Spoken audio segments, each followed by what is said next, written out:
ಅಂತ ಕುಟುಂಬದ ಮಹಿಳೆಯರು ಸಹ ಬಂದು ನಮ್ಮ ನರೇಗಾದಲ್ಲಿ ಆ ಮಗು ಕರ್ಕೊಂಬಂದ್ರೆ 3 ವರ್ಷದೊಳಗಿರೋ ಮಗುನ ಪೋಷಣೆ ಮಾಡ್ಲಿಕ್ಕೆ ಕೂಸಿನ ಮನೆ ಅಂತೇಳಿ ಸರ್ಕಾರದಿಂದ ಹೊಸದಾಗಿ ಮಾಡಿದ್ದಾರೆ. ಅಲ್ಲಿ ಕೂಸಿನ ಮನೆಯಲ್ಲಿ ನಿಮ್ಮ ಅಂದ್ರೆ ಆ ಮಗುನ ತಂದು ಬಿಟ್ರೆ ಆ ಒಂದು ಅಲ್ಲಿ ನೋಡ್ಕೊಳಕ್ಕೆ ಅಂತಾನೆ ಒಬ್ಬ ನೇಮಿಸಿರ್ತಾರೆ ಒಬ್ಬ ಇವ್ರನ್ನ. ನೀವು ಯಾವ ರೀತಿ ಮಗುನ ಮನೆಯಲ್ಲಿ ಪೋಷಣೆ ಮಾಡ್ತೀರಾ ಅದೇ ರೀತಿಯಾಗಿ ಮಗುನ ಹೆಚ್ಚಿನದಾಗಿ ಆ ಮಗುಗೆ ಏನೆಲ್ಲ ಪೌಷ್ಟಿಕಾಂಶದ್ದು ಒಂದು ಹಾಲು ಕೊಡೋದಾಗಿರ್ಬೋದು, ಆ ಮಗುಗೆ ಮಲಗಿಸೋದಾಗಿರ್ಬೋದು, ಮತ್ತೆ ಅದಕ್ಕೇನು ಮಗುನ ನಾವೆಲ್ಲಿ ಮನೆಗಿದ್ದಾಗ ಯಾವ ರೀತಿ ನೋಡ್ಕೊಂತೀವೋ ಅದೇ ರೀತಿನೇ ಪೋಷಣೆ ಮಾಡ್ಲಿಕ್ಕೆ ಅಂತಾನೆ ಹೇಳಿ ಈ ಕೂಸಿನ ಮನೆ ಅನ್ನೋದನ್ನ ಲಾಂಚ್ ಮಾಡಿದ್ದಾರೆ ಸರ್ಕಾರ. ಈ ನಮ್ಮ ನರೇಗಾದಲ್ಲಿ ಸಾಕಷ್ಟು ಈ ರೀತಿ ಒಳ್ಳೆ ಪ್ರೋಗ್ರಾಮ್ನ ತರ್ತಾ ಇದೆ ಸರ್ಕಾರ. ಹಾಗೇನೆ ಇದಿಷ್ಟು ನಮ್ಮ ನರೇಗಾ ಯೋಜನೆಯಲ್ಲಿ ನೀವು ಕೇಳಿ ಪಡ್ಕೊಂಡು ಮಾಡ್ಕೊಳ್ಳೋಂಥದ್ದಾಗಿದೆ. ಹಾಗೇನೆ ನಮ್ಮ ನರೇಗಾ ಯೋಜನೆಯಲ್ಲಿ ಏನೆಲ್ಲ ಕಾಮಗಾರಿಗಳು ಕೈಗೆತ್ಕೋಬಹುದು ಅಂತಂದ್ರೆ ಪ್ರವರ್ಗವಾರು ಅಂತ ಹೇಳಿ 4 ಪ್ರವರ್ಗವಾರು ಮಾಡಿದ್ದಾರೆ.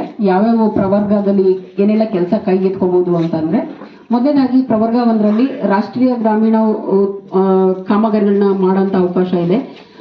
ಮಳೆಗಾಲದಲ್ಲಿ ಮಳೆ ಬಿದ್ದಂತ ಮಳೆ ನೀರು ಪೋಲಾಗ್ದಂಗೆ ಆ ಮಳೆ ನೀರನ್ನ ಶೇಖರಣೆ ಮಾಡೋಕ್ಕೆ ಒಂದು ಕೆರೆ ಹೂಳು ಎತ್ತೋದಾಗಿರ್ಬೋದು, ಅಥವಾ ರಾಜಕಾಲುವೆ ಆಗಿರ್ಬೋದು, ಆಮೇಲೆ ಗೋಕಟ್ಟೆ ಆಗಿರ್ಬೋದು, ಹಾಗೇನೆ ಮಳೆ ನೀರು ಕೊಯ್ಲು ಆಗಿರ್ಬೋದು. ಈ ರೀತಿ ಮಳೆ ನೀರನ್ನ ಇಡೋ ಅಂತದ್ದು ಏನೆಲ್ಲ ಕಾಮಗಾರಿ ಇದೆಲ್ಲ ಕೈಗೆತ್ಕೊಂಡು ಮಾಡೋಂಥ ಅವಕಾಶ ಸಾಕಷ್ಟು ಇದೆ. ಹಾಗೆ ಬೋರ್ವೆಲ್ ರೀಚಾರ್ಜ್ ಆಗಿರ್ಬೋದು, ಈ ರೀತಿ ಎಲ್ಲ ನಮ್ಮ ನರೇಗಾ ಯೋಜನೆಯಲ್ಲಿ ಕೈಗೆತ್ಕೊಂಡು ಕೆಲಸ ಮಾಡ್ಬೋದು. ಅದೇ ರೀತಿಯಾಗಿ ನಮ್ಮ ಸರ್ಕಾರಿ ಶಾಲೆಗಳಲ್ಲಿ ಮಕ್ಕಳು ಆಟ ಆಡಲಿಕ್ಕೆ ಆಟದ ಮೈದಾನ ಸಹ ನರೇಗಾ ಯೋಜನೆಯಲ್ಲಿ ಅವಕಾಶ ಇದೆ. ಹಾಗೆ ಸ್ಕೂಲ್ ಕಾಂಪೌಂಡ್ ಸರ್ಕಾರಿ ಶಾಲೆಗಳಲ್ಲಿ ಮಾಡೋಂಥದ್ದು ಆಗಿರುತ್ತೆ. ಹಾಗೇನೆ ಮಳೆ ಬೇಕು ಅಂತಂದ್ರೆ ಗಿಡ ಮರಗಳಿದ್ರೆ ಮಾತ್ರ ಮಳೆ ಅವಕಾಶ ಇರೋದಲ್ವಾ.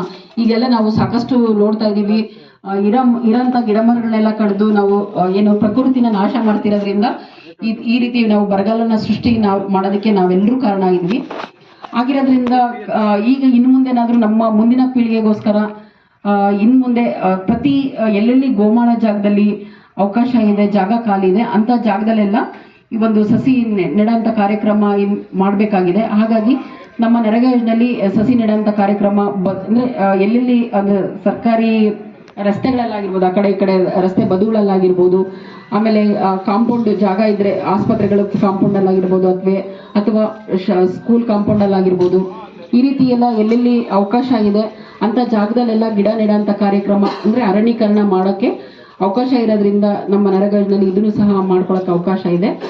ನಂತರ ರೈತರು ಬೆಳೆದಂಥ ಬೆಳೆನ ಒಕ್ಕಲು ಮಾಡ್ಕೊಳ್ಳೋಕ್ಕೆ ಒಕ್ಕಲುಕಣ ಸಹ ನಮ್ಮ ನರೇಗಾ ಯೋಜನೆಯಲ್ಲಿ ಅವಕಾಶ ಮಾಡಿಕೊಟ್ಟಿದ್ದಾರೆ. ಹಾಗೇನೆ ಸ್ತ್ರೀ ಶಕ್ತಿ ಸಂಘದ ಮಹಿಳೆಯರು ಸಹ ಏನು ಅವರು ಒಂದು ಇದರಲ್ಲಿ ಬ್ಯಾಂಕಲ್ಲಿ ಲೋನ್ ತಗೊಂಡಿರ್ತಾರೆ, ಅವರ ಒಂದು ಆರ್ಥಿಕ ಮಟ್ಟ ಸುಧಾರಣೆ ಮಾಡ್ಕೊಳ್ಳೋಕ್ಕೋಸ್ಕರ ಒಂದು ಹಪ್ಪಳ ಆಗಿರ್ಬೋದು, ಉಪ್ಪಿನಕಾಯಿ ಆಗಿರ್ಬೋದು, ಸಂಡಿಗೆ ಆಗಿರ್ಬೋದು, ಈ ರೀತಿ ಎಲ್ಲ ಒಂದು ವ್ಯಾಪಾರ ಮಳಿಗೆ ಅಂತ ಏನು ಮಾಡ್ಕೊತಾರೆ, ಊದಿನ ಕಡ್ಡಿ ಆಗಿರ್ಬೋದು, ಈ ರೀತಿ ಎಲ್ಲ ಮಾಡೋಕ್ಕೆ ವ್ಯಾಪಾರ ಮಾಡಲಿಕ್ಕೆ ಒಂದು ಕಟ್ಟಡ ಇರೋದಿಲ್ಲ. ಹಾಗಾಗಿ ನಮ್ಮ ಗ್ರಾಮ ಪಂಚಾಯತಿ ವತಿಯಿಂದ ಏನು ಒಂದು ಸ್ತ್ರೀ ಶಕ್ತಿ